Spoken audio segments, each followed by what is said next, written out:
Bonjour à tous, bienvenue dans cette émission qui est le Buzz Catho, l'émission qui réagit à chaud sur les sujets d'actualité qui buzzent, liés à la foi. Et aujourd'hui, on aborde le problème de l'ouverture de la messe, des messes pour la Pentecôte. Oui, non, Castaner dit non, Édouard Philippe dit oui, ouf, on revient là-dessus et quelle opinion on peut se faire? Alors en effet, vous l'avez suivi, alors c'est vraiment l'actualité brûlante du moment. Euh, euh, C'était donc notre Premier ministre qui a dit, hein, le Premier ministre, ça je vous cite exactement le texte dans le Figaro de ce jour, hein, le Premier ministre penche finalement en faveur d'un compromis en vue de la reprise des cultes. Et on se dit tous, nous chrétiens pratiquants, ouf, hein. Édouard Philippe a annoncé lundi face aux sénateurs que le gouvernement était prêt à étudier la reprise des offices religieux dès le 29 mai au lieu du 2 juin.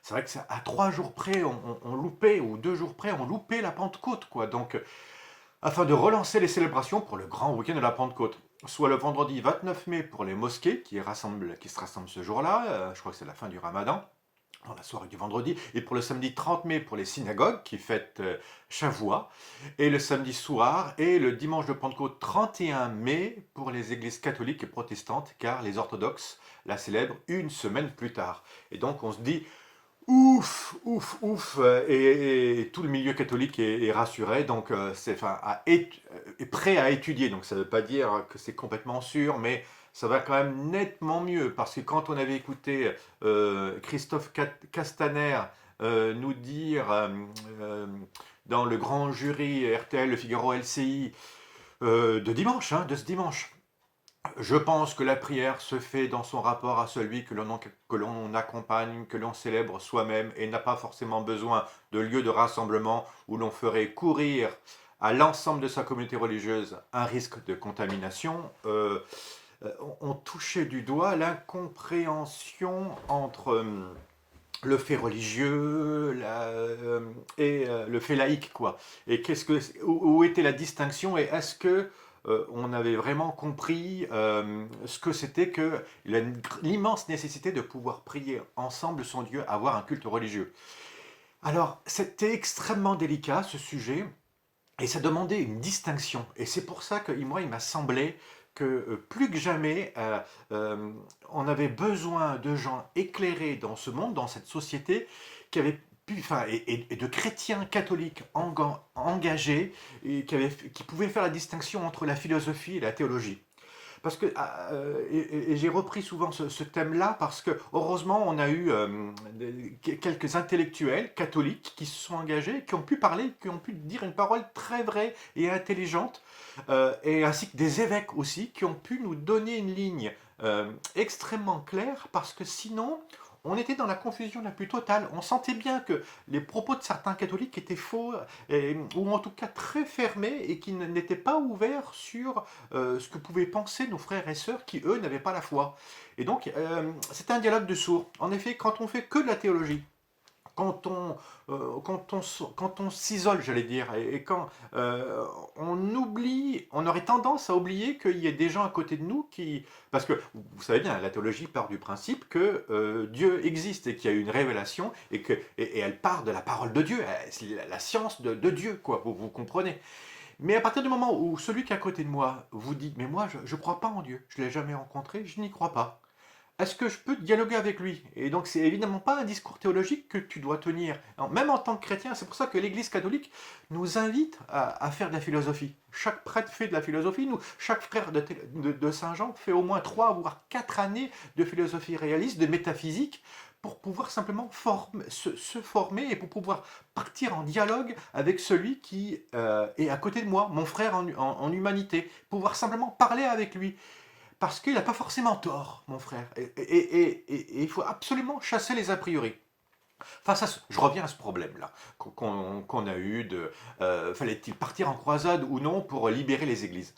Le problème, c'était pas de partir en croisade et de faire des vidéos virulentes pour dire libérez nos églises, nous sommes persécutés de nouveau. C'était tellement facile de monter des jeunes et à prendre les fusils en disant nous sommes persécutés encore une fois et le gouvernement nous empêche de pouvoir célébrer la messe. Et puis alors insister sur ce désir de culte énorme qu'on avait et ce besoin d'aller communier.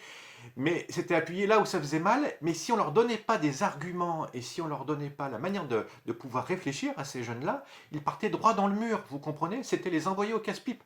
Parce que les autres en face disaient, mais attendez, un théâtre, un restaurant, un bar, un stade de foot, c'est exactement la même chose, non? Et les autres disaient non, non, non, libérez nos églises, on est persécutés. Ben, les footeux disaient bah, nous aussi on est persécutés alors. Et les piliers de bar disaient bah, on est persécutés aussi, pourquoi vous vous plaignez vous? Mais vous vous prenez pour qui là? Vous croyez au Moyen-Âge? Et c'est vrai qu'on était en train de partir dans un dialogue de sourds et certains catholiques ne voyaient absolument pas qu'ils étaient même devenus des contre-témoignages. Heureusement, on a eu nos évêques, heureusement, il y a eu quelques... Mais ils sont super rares et je suis assez déçu, j'avoue, de voir nos catholiques et du peu de formation qu'ont nos catholiques. Je pense laïcs, hein, et à prendre la position et à pousser tout ce petit monde à réfléchir. Heureusement, il y a des gens du style Fabrice Adjadj, allez voir ce qu'ils font. Je vous donne un autre exemple qui est encore plus simple. Il y a une journaliste, c'est super rare, une journaliste chrétienne, et qui a la chance d'être bien formée, qui a pu faire de la philosophie, et qui est capable de tenir des propos d'une netteté et d'une intelligence. Elle est intervenue hier à la télévision sur CNews. Alors, elle s'appelle Charlotte Dornelas, et au cours d'un dialogue avec, dans une émission qui s'appelle L'heure des pros, brusquement, ce sujet apparaît. Et elle vient donner une distinction et une réflexion. Elle n'est pas dans la lutte en disant ouvrez nos églises, ouvrez nos églises. Parce qu'à côté d'elle, vous avez Laurent Geoffrin, qui se dit mais athée, et qui lui répond attendez, mais moi, vous savez, moi je suis complètement athée. Hein. Et quand je regarde, et je vois très bien la distinction entre une église et un supermarché. Enfin, plutôt entre une église et une salle de spectacle. Entre une église et une salle de spectacle, pour moi, c'est la même chose. Moi qui suis athée, c'est exactement la même chose. Donc, certes, là, il y en a un qui fait une messe à un culte catholique. Et les autres, ils regardent une pièce de théâtre. Donc, à partir du moment où on ferme une pièce de théâtre, je ne vois pas pourquoi on ouvrirait les églises. Et donc, Charlotte Dornelas l'emmène dans sa réflexion, alors que Rio Orfas n'est pas forcément très, très nette. Et elle a la distinction de dire, mais attendez, il faudrait qu'on réfléchisse tous sur le fait de se dire, mais qu'est-ce qu'un bien de première nécessité? Et alors là, on plonge dans la philosophie. Et heureusement, parce que sinon, si elle avait combattu avec la bannière je suis catholique, vous voyez bien que vous nous persécutez, lui il allait dire ben, les libraires aussi sont persécutés. Et c'est pour ça que la réflexion, on doit la voir pas uniquement que pour nous chrétiens. Elle dit c'est quoi un bien de première nécessité dans un monde complètement matérialiste. La première chose qu'on a dit, on ferme tout parce que c'est la guerre, le Covid nous attaque. On garde que les biens de première nécessité. Et pour quelqu'un qui est positiviste, le bien de première nécessité, c'est quoi? C'est le supermarché. C'est ça ton temple, c'est ton ventre. Donc on laisse ouvert les supermarchés parce qu'il faut bien, parce que si on ne mange plus, ben, on pourra plus, on va mourir. Et donc le bien de première nécessité, c'était quoi? C'était le papier toilette et les nouilles. Et puis la farine. Et puis après, ça a été les masques, vous comprenez, la chloroquine, enfin que sais-je, et toutes les querelles qui tournent autour de ça, puis qui agitent la toile et la communication. Et puis progressivement, mais il a quand même fallu un mois, hein, voire même 2 mois de confinement pour que progressivement les êtres humains, comme dit Jésus, l'homme ne vit pas uniquement que seulement de pain, mais de toute parole venant de la bouche de Dieu. Ah, sortant de la bouche, venant de la parole de Dieu, hein, venant de Dieu. Ah bon, c'est vrai que... Alors, comment c'est arrivé? Ben, évidemment, par les applaudissements, par brusquement la culture, aux fenêtres et dans les vidéos. Et puis, après, il y a eu... on s'est posé la question par rapport à des biens mais éminents. Il y avait des gens qui mouraient seuls à l'hôpital. On ne pouvait plus aller les voir. Et donc, on a eu progressivement des autorisations qui sont ouvertes. Et puis après, ça a été par rapport aux enterrements. On allait enterrer les gens comme des chiens, comme ça, et j'allais pas pouvoir assister à l'enterrement, à la mise en terre de ma grand-mère ou de mon grand-père que j'aimais tant. Alors tiens, oui, l'être humain ne vit pas uniquement que seulement de pain. Quel est mon bien de première nécessité? J'ai besoin d'aller voir ma grand-mère dans l'EHPAD. Alors l'État a bien été obligé de se dire, ah oui, c'est vrai, il faut peut-être quand même qu'on rouvre, parce qu'on va les tuer nos grands-mères, hein, et puis on va les tuer les petits-fils et les petites-filles qui peuvent plus aller voir leur grand-mère, parce que il n'a pas besoin uniquement que de papier toilette celui-là, il a aussi besoin d'aller voir sa grand-mère. Ah d'accord, ah oui c'est vrai. Tiens, l'être humain n'est pas uniquement que matériel, il est aussi spirituel. Mais je vous assure que nous, en tant que chrétiens, on doit réfléchir à ce que c'est qu'un culte et l'expliquer à nos contemporains qui ne savent pas ce que c'est, à quel point cette le fait de vivre sa foi, pas uniquement seul dans sa maison, devant son petit coin prière, mais le vivre en communauté et vivre le mystère de l'Eucharistie, c'était capital. Mais ça, ils ne pouvaient pas le comprendre. Mais vous aussi, est-ce que vous êtes prêts à comprendre la nécessité absolue de ce que c'est, par exemple, qu'une librairie? Moi, j'avoue que je ne suis pas quelqu'un, je ne suis pas du tout un grand philosophe, hein. J'ai simplement quelques distinctions qu'on m'a données. Et c'est pour ça que la philosophie, c'est pas uniquement pour les intellectuels, c'est même pour les gens de base, hein, comme moi. Donc, je lis très peu de livres, mais je comprends quand même qu'il y a des êtres humains, au nom de la nécessité, de la culture, qu'on ait besoin de laisser les librairies ouvertes. Et Amazon aussi, du coup, qui va nous livrer les livres. Mais aussi la librairie, vous comprenez? Mais même les théâtres, avec tout. Alors, évidemment, mais pour les églises, c'est exactement la même chose. Il faut évidemment mettre les gens devant leurs responsabilités et les responsables devant leurs responsabilités avec toutes les mesures de dissociation, de séparation, de masques, de tout ce que vous voulez, hein. Mais est-ce que c'est pas là aussi un lieu de première nécessité, comme nos supermarchés, hein? On est bien obligé d'aller au supermarché avec nos masques, les caissières ont des visières, tout ce qu'il faut, on se tient à 1 mètre les uns des autres parce qu'on a besoin de conserve, d'accord? Eh bien, est-ce qu'on n'a pas besoin de culture? Est-ce qu'on a même, enfin, je dirais même de fleurs, vous voyez, de livres, mais aussi de Dieu et de la foi. Quand brusquement vous acceptez ce dialogue-là et cette conversation-là, brusquement votre interlocuteur, même s'il n'a pas la foi, vous pouvez vous remettre à réfléchir parce que votre terrain parce que c'est là où on se retrouve tous, hein, le fameux, on est tous en vol, et quand on est des avions, il y en a un qui est à 10 000 mètres, l'autre qui est à 5 000 mètres, l'autre qui est à 2000 mètres, on ne se croisera jamais. Moi j'ai la foi, moi je ne l'ai pas, moi je suis agnostique. Vous voyez, on est à des, différents, des terrains différents. Mais il y a un lieu qui est le terrain d'aviation, hein, vous voyez, qui est la terre ferme, le sol, qui s'appelle l'être humain. Et là, avec quelqu'un, on peut qui que ce soit, qui croit ou qui ne croit pas, on peut se mettre en dialogue avec lui. On peut parler d'amour, on peut parler de travail et d'art. On peut parler de quantité de choses, je vous assure, hein, et brusquement, et de communauté et de politique ensemble, dans le sens positif du terme. Et, euh, et- et on peut réfléchir ensemble, et puis basculer à un moment donné vers une réflexion encore un peu plus grande sur que exister et y a-t-il l'existence d'un être premier, par exemple, une fois que vous avez bien réfléchi sur l'existence, hein, y a-t-il un être premier?